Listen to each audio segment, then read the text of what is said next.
What is up, everybody? This is Base Aaron once again with another video, and we are almost finally done with the in-depth collection tour.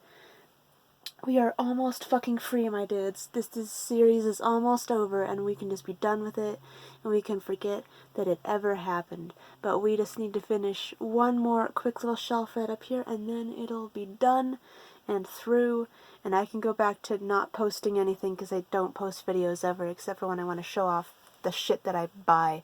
So let's just get on with it. Ignore this section right here because I know in my March collection video, not March collection video, March haul video, I said I wasn't going to move shit around up here and that you wouldn't see stuff from my March haul in the collection video, and then I immediately forgot that I was going to do that, and I moved everything around to make way for all of my March books that I bought. So yeah, just ignore this section. We've gone over this section. We've seen this shit, so just ignore that shit. We're just going to go right back over here, and we're going to start with the books that I've stacked vertically because I have no room. And we're going to start with Blatt, volumes 0 through 9. Big ol' fucking monster-ass books. Like I've said, this is something that I like. It's my go-to thing on how to explain Blatt. Is, a lot of people compare it to Berserk, and people say, like, oh, it's just like Berserk, and I just want to tell you right now, no, it's not like Berserk. It's nothing like Berserk. It's in the same vein as Berserk. If it's for fans of people who like Berserk and want something that updates a little more than, like, never at all. But it's sort of like, it's like Berserk. It's not Berserk. Don't go into this thinking that it's Berserk, because then you're going to see this little, like, 12-year-old kid fucking a girl, and you're going to be like, what? This isn't Berserk. And it's going to be like, fuck you, of course it's not. Yeah, Blatt, it's pretty cool. It's a nice fantasy, bloody sort of adventure, like I said, in the same vein as Berserk. It's pretty good. And just a quick little aside, because I feel like talking a bit more about it, is that Yen Press's shit is always, like, crazy expensive. Yen Press has something weird going on. I don't know why. All their stuff is expensive. The only thing that makes sense, the only thing that's priced kind of like it makes sense is sometimes it's their omnibuses, because their omnibuses are 2-in-1s and they're $20. Bam. $2. Bam. It's simple. I've seen a couple of them that go for, like, higher prices, which sucks, but these ones, the ones that I bought, went for, like, $20, so that's cool with me, that's chill with me. Yen Press is probably going to see this video, and they're going to be like, hike up the prices, boys. Next up, we just have Uzumaki, just kind of sitting up here all there by its lonesome. I don't have any other Junji Ito stuff aside from his Cat Diary manga. Like I've said in multiple videos, Junji Ito's stuff unsettles me to a point where I can't really enjoy his stuff. I don't enjoy being unsettled. I enjoy a lot of other stuff. I'm crazy, like, masochistic as fuck, but I do not enjoy feeling, like, grossed out. I do not feel like feeling unnerved, and that's why I'm not a very big fan of Junji Ito stuff. The reason I have Uzumaki, though, is that I got it for my husband during a certain Christmas years and years ago. I saw that he'd, like, picked it up a couple times at the bookstore, and this is back when we didn't have a lot of money. We were really tight on funds, so I decided I'm just going to buy him this really nice hardcover manga, and it's going to freak the fuck out of me, and I'm not going to like it, but he's going to enjoy it. So yeah, that's why we have Uzumaki, and we don't have Gyo, or Tomie, or Dissolving Classroom, or whatever the heck it's called. I don't think it's called Dissolving Classroom. I'm bad at titles. But anyway, yeah, that's Uzumaki right there. Moving back down, we have Tokyo Mew Mew, volumes 1 through 7, which is complete, and Tokyo Mew Mew on the Mode, volumes 1 and 2, which is complete. Good series, garbage. Good series, garbage. That's all you need to know about that, is that Tokyo Mew Mew a la Mode is a huge disappointment, especially if you enjoyed Tokyo Mew Mew. It's not as good. It is not as good. But Tokyo Mew Mew was the first series that I ever bought to completion as a kid, because I used to do that style of collecting where I just bought whatever the fuck I wanted. I didn't ever buy anything in sequence. I'd buy, like, random volumes of Dragon Ball Z that I thought were interesting. But Tokyo Mew Mew, I specifically bought each volume concurrently as it came out. Like, I think when I first started collecting it, they were up to, like, volume 3. And then I got it as it was coming out. I got them as they were brand spanking new. Which kind of dates me, but, yeah, I liked Tokyo Mew Mew. The reason why I still have these is because I liked Tokyo Mew Mew. The reason why I haven't traded up for the Kodansha stuff is because I just liked this series. This is a very nostalgic series for me. Very, very nice. Loved it. Not so much Tokyo Mew Mew a la mode, though. Tokyo Mew Mew a la mode is trash. Next up we have Venus vs. Virus, volumes 1 through 8. This is, I like to say it's Yuri-esque, but there's like a subplot where one of the main characters falls in love with a dude. So, nope. It's about these two girls who wind up, like, meeting through happenstance, because one of them, like, not really exercises, she, like, kills demons, and another one of them has seen demons all her life. She can see demons. She's kind of like Chisei from, The Ancient Magus's Bride. And so these two girls meet because one of them runs, like, a demon-slaying business, and the other girl happens, like, upon her business totally by accident, and they start to, like, work together a little bit, and they kind of like happen upon like a plan to possibly like reshape the world in some random dude's image, but that's spoiler territory, so I'm not kind of get into it. Venus vs. Virus is pretty cool. I really like it. I really like the aesthetics. It's very gothy, very nice. Love it. Next up we have Utsubura, which is a single volume. This is a pretty great book. I fucking love it. If you like manga that makes you think, if you like manga that doesn't make you feel like you're just kind of sleepwalking through it, and you actually have to actively pay attention to what's going on in the series, I definitely suggest picking up Utsubura.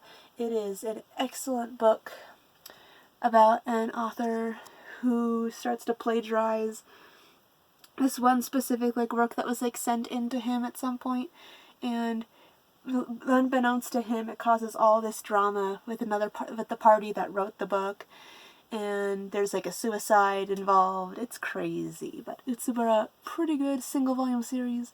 Love it. Always a count on Vertical to put out really good single volume stuff.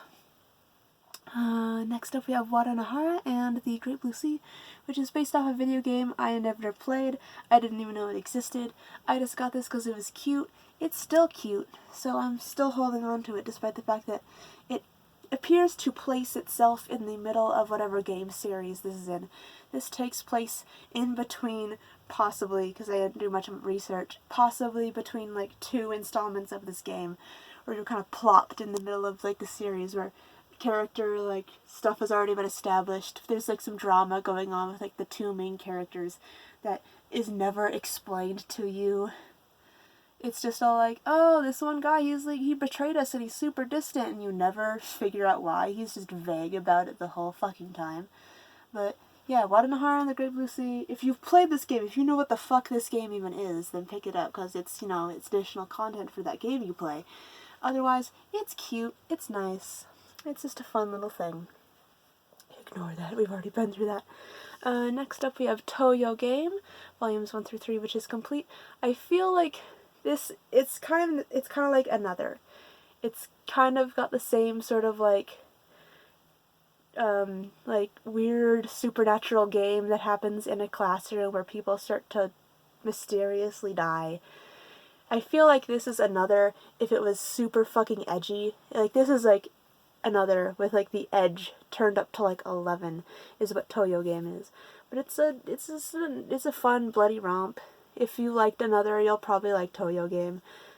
Yeah, it's just fun death game with kids in it, you know, that kind of stuff.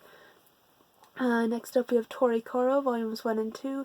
To my knowledge, these are the only volumes that have ever existed at all. Like, I know, like, the person who published this was Dr. Master, which do not exist, and a lot of, like, no one really knows what the fuck, but Torikoro in general only lasted 2 volumes because nobody found it entertaining or funny. I personally loved it, but maybe just because my sense of humor is just fucked up and I find things funny that aren't actually funny. But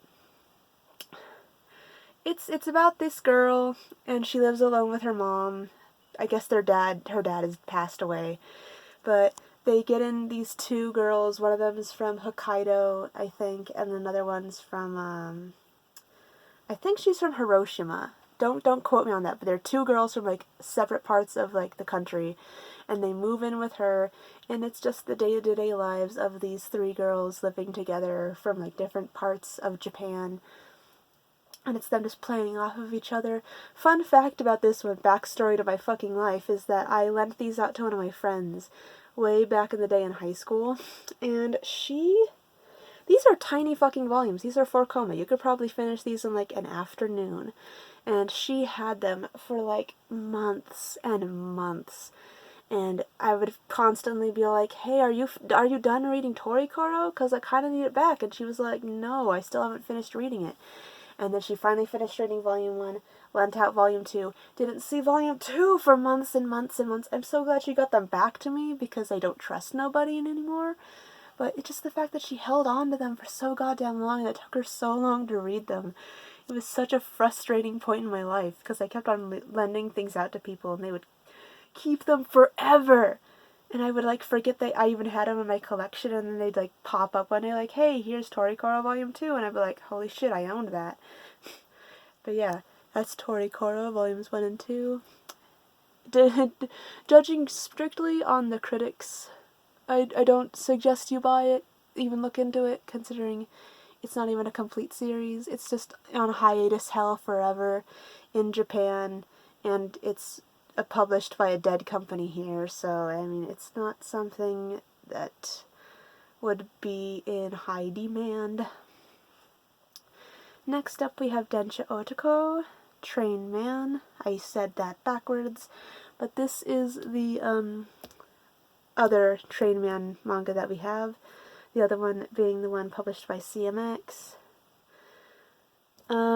I've read this one briefly, and it just has the same story beats as the other one that I have, and I couldn't really pick anything out that sets it apart from the other one, aside from the fact that it kind of focuses in on the two mains and then nobody else. Like, nobody else in the story really matters. It's just all about them.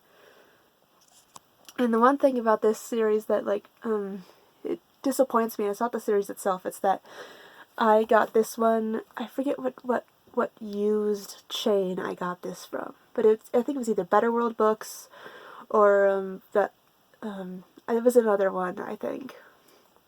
But they sent this to us, and it was one of those, like, library books that they, like, made hardcover after the fact, and it stands out, and it's weird. I'd like to get it replaced maybe at some point so it just matches the other two, but I'm in no hurry because this is my least favorite Train Man. I don't like this Train Man because it's not my Train Man. You know what I'm saying? Next up we have Tropic of the Sea by Satoshi Kon. This is just a single volume. It plays out, it feels very Satoshi Kon. If you've watched any, like, Satoshi Kon's films, this feels a lot like a Satoshi Kon film in, like, manga format. It's been a really long time since I've read it, though, so I can't tell you exactly what the plot is, because I have a horrible memory. But I remember that I really liked it.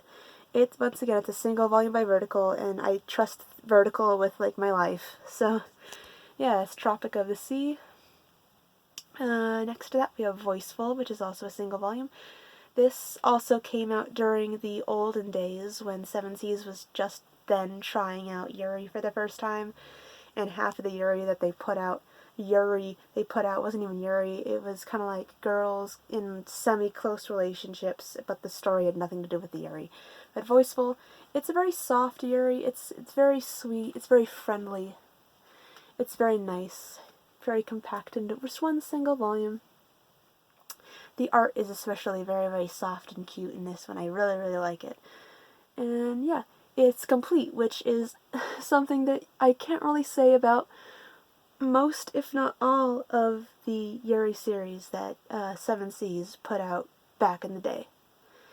Next up we have Versus Aliens, which is a single volume put out by this company that I've seen all of one other book put out from, and then they just kind of vanished, and I never heard anything from them again. What I imagine this company is that they were a company that licensed original doujinshi, because this is how Versus Aliens reads. I don't know if I'll be able to show you it on camera, but like in the very beginning, everything is really rough, and kind of like the textures are kind of fucking bizarre and weird.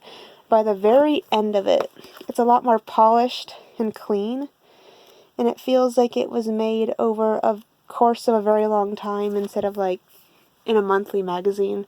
I feel like this was just a doujinshi that somebody made, and I can't put it back because I can't do that with one hand, so that's just going to go up there for now.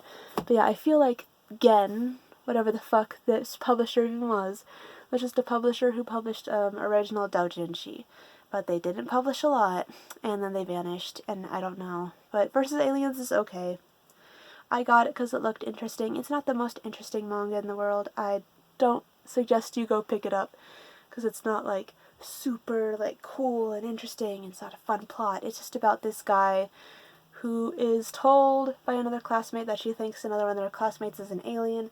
Hijinks ensue. That's Versus Aliens. Next up we have Wandering Island Volume 1. I do believe Volume 2, like, actually in Japan recently came out, but this is a Dark Horse release, so I cannot trust them to put out Volume 2 at all. But Volume 1, as it stands, it's pretty good, it's pretty solid. It's about this girl who tries to pick up, I think it's either her, it's one of her, I don't know if it's her dad, but I know it's one of her, like, direct relatives, like, late work. They were apparently looking for this island that apparently moved. And after their death, she becomes kind of obsessed with completing his work and finding this island. And it's really, really cool, and I really like it. It's very neat. And if Dark Horse somehow pulls off a miracle and regains my trust by publishing Volume 2, whenever the fuck that comes out, here, maybe that will restore my trust just a little bit in Dark Horse, but until then, I do not trust them. Volume 1, I feel, is just going to remain Volume 1 forever, because I hate them. Next up, we have Welcome to the Ballroom, Volumes 1 through 9. Very, very nice sports manga about ballroom dancing. The illustrations in here are absolutely to die for. This artist has a very good handle on movement, and just, it's very beautiful, which is not something you can say a lot about sports manga, because sports manga is usually, it's got a very shonen vibe to it. It's very like for boys sort of thing. But Welcome to the Ballroom, I can say, is a very elegant and beautiful manga. Very, very stylish. Like, the covers themselves are just works of art on their own. Just beautiful, beautiful stuff. Beautiful stuff with these volumes. But is it not a lot I can say about other sports manga, because I don't collect sports manga, because I don't like sports manga. Except for Welcome to the Ballroom, because Welcome to the Ballroom is excellent. Next up we have Whispered Words, Volumes 1 through 3, which is complete. There's mixed reviews for this one. I personally like it, because it's just more Yuri, and I'm just garbage, and I just want more Yuri. But apparently there's a lot of translation errors, there's a lot of just very messy stuff that goes on. I think Volume 2 is the worst offender, is what I've heard. But I'm not very perceptive, and I don't pay any attention. But yeah, it's another one of those early sort of works by One Piece books, of another early venture. But it's a Yuri, so if you like Yuri and you haven't picked up Whispered Words, what the fuck are you doing? I really like it. It's very nice, it's sweet, it's cute. I really like it. But yeah, it's very good. Moving on, we have Wolf Children Ame and Yuki, which is a single volume, which is the only, like, hardcover thing I have from Yen Press, I think. I really like it. Wolf Children is probably my favorite Mamoru Furusoda film. Guy is totally a furry, but it's a very beautiful story about a single mother raising her two, like, half-wolf children. If you haven't heard of Wolf Children by now, you've been living under a rock, and you need to come the fuck out and watch Wolf Children and awaken as a furry. But yeah, it's such a very beautiful manga about, like, motherhood and about family. It's very, very sweet, and the Wolf Children manga adds a little bit to the plot of the movie. It adds just enough to make it worth buying, and also it's just this beautiful hardcover book. Just beautiful, beautiful, beautiful stuff. Very nice. Next up we have Yotsuba, volumes 1 through 13. Volumes 1 through 5 are the original ADV releases that I bought while they were coming out. But then ADV shut down, and then Yen Press bought the licenses for Yotsuba, but I didn't feel like rebuying volumes 1 through 5, so volumes 1 through 5 are from an older publisher. So the publishing, like the translation, the overall style of the translation is a little bit different in these than it is in these. I feel I'm a bigger fan of just how these were handled as compared to these. But yeah, Yotsuba's a fun series about this little girl and her father and just their day-to-day lives and her fucking with their neighbors and just her being just this innocent little child, and just the way she interacts with people is the absolute tits. Like, it's just fucking wonderful. It's funny as hell, and I definitely suggest you pick it up. But expect very long waits between volumes at this point. Volume 14 just came out in Japan, and Volume 13 came out a long time ago. So if you're a fan of waiting around for fucking ever, if you like that berserk level of waiting around for the next volume, Yotsuba is your nice little slice of life comedy for you. And finally, we're down to the last two things. Oh my goodness. I'm so excited, because we got Welcome to the NHK, volumes 1 through 8, which is complete. This is one that a lot of people buy. Whenever people buy it, they're like, oh my god, I got Welcome to the NHK, I'm so happy I got Welcome to the NHK, it's so rare, especially volume 8. And getting this whole series is like sort of an achievement for people, and good for you if you get it, because it's an excellent story. It's just very hard to come by nowadays, because it's a good Tokyopop. Anything that's good from Tokyopop is hard to find as hell, because it's good Tokyopop, and Tokyopop released a lot of, not a lot of bangers. So whenever you have a Tokyopop release that was a banger, you gotta believe that it's gonna get rare as hell, and Welcome to the NHK is definitely one of those. But the reason why I brought up the fact that I can't relate to people who buy this and they treat it as a huge achievement, like I got Welcome to the NHK, holy shit, is because I got this while it was coming out. I got volume 8 when it first came out. I got all of them when they first came out, as they came out, brand new releases. I had the privilege of starting a manga collection while Tokyopop was still a thing that existed as a whole. Well, they were still really big, and they were still in business for the most part. So, this is just like Lucky Star. I just happened to jump on just the right train, at just the right time, because I got these just for borderline straight up MSRP from the store. From Borders. But yeah, Welcome to NHK. It's a good thing that I have this. I'm really glad that I own it. Neener. It's the one series that I feel like I can properly brag that I have, because it's the one series that I have that's rare, that people actually enjoy. But yeah, that's Welcome to the NHK. And below it we have Yubisaki Milk Tea, volumes 1 through 8, volume 8 containing volumes 8 and 9. I hate the series. I really do. But I can't unhaul it because it's a very nostalgic piece in my collection for me. But just know that at the bottom of my heart, at the very pit of my soul, I hate Yubisaki Milk Tea so much. And it's just insult to injury that Tokyopop died a volume before the series was complete, before the series was exorcised from my life. Tokyopop died, and they didn't get to put out the final volume of Yubisaki Milk Tea, essentially ending it. Ending my suffering. Yubisaki Milk Tea is about this guy, and his hobby is cross-dressing. He's not a trans woman. He just likes to cross-dress. And that would have been all fine and good. That would have been dandy if it was just about this guy who just really liked to wear women's clothing and walk around and look like a girl. That'd be fine.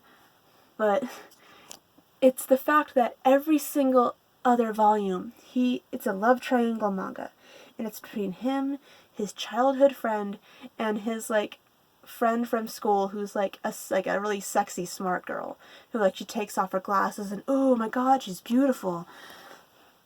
And every single manga, he jumps from wanting, like, to be with his, he decides to be with his childhood friend, decides to be with his sexy, like, school friend, decides to be with his hot childhood friend, decides to be with his sexy school friend, back and fucking forth. It's never fucking decided. Every single volume, he jumps between one or the other. And the biggest insult is that it could have ended at Volume 1. Volume 1 begins and ends and just perfectly well, where he starts to go through puberty and he realizes, shit, I might not be able to cross-dress forever. I realize that I'm becoming a man and that my masculine attributes are showing through and I won't be able to cross-dress anymore. And meanwhile, while he's going through that, he's trying to decide between his childhood friend who absolutely adores him and his sexy school friend who is like, surprise, I'm a nerd, but I also have gigantic tits and I'm beautiful. And he decides, he after the whole volume's done and through and over with, he decides, like, alright, well, I guess I have to give up cross-dressing, and he decides on choosing his childhood friend, and they just go off and be happy together. And it could have ended there. Yubisaki Milk Tea Volume 1 ends perfectly well. But then it keeps going, and in between him jumping between his childhood friend and his friend from school, he also jumps between whether or not he wants to continue cross-dressing and whether or not he wants to end cross-dressing, and sometimes he falls in love with his cross-dressing persona, and it's just ridiculous, and I hate this dude, and I hate this manga, and you know what the worst part of it is? I've read Volume 10. I've read Volume 10 just for closure, and you know what happens in Volume 10? He chooses his childhood friend. The decision he made in Volume 1, he just makes again in the final volume. And then, like, a third of the volume is him telling his school friend to fuck off. And it's just, I gotta tell you, but I have to rant to you about the final volume of Yubisaki Milk Tea. Because he decides that he's gonna choose his childhood friend, which tore me to fucking pieces because I had to suffer through 9 volumes just for him to make the same decision he made in Volume 1. And then he tells his school friend, he's like, yeah, so I'm choosing Hidari on this one, I'm sorry, but you're not the girl for me. And she's like, fine, but can you fuck me from behind? And I'm not kidding, that is literally what happens. She's like, alright, well, as a parting gift, can you fuck me in the ass in our classroom? And he's like, no. And she's all like, you're so mean. And she, like, cries, and that is literally the last time you see her in this manga. That is the last appearance she has, is that she's crying because she's been dumped, and he will not fuck her in the ass in their classroom.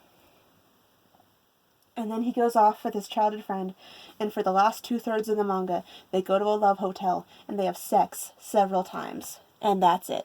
That's how Yubisaki Milk Tea ends. They have sex several times, and then they go to the train station at the very end, and he's all like, shit, I guess Hidari isn't a little girl anymore, we fucked. And that's it. That's how it fucking ends. That's how it fucking ends. Is that he has sex with his childhood friend, and then he's all like, shit, I guess she's a woman now.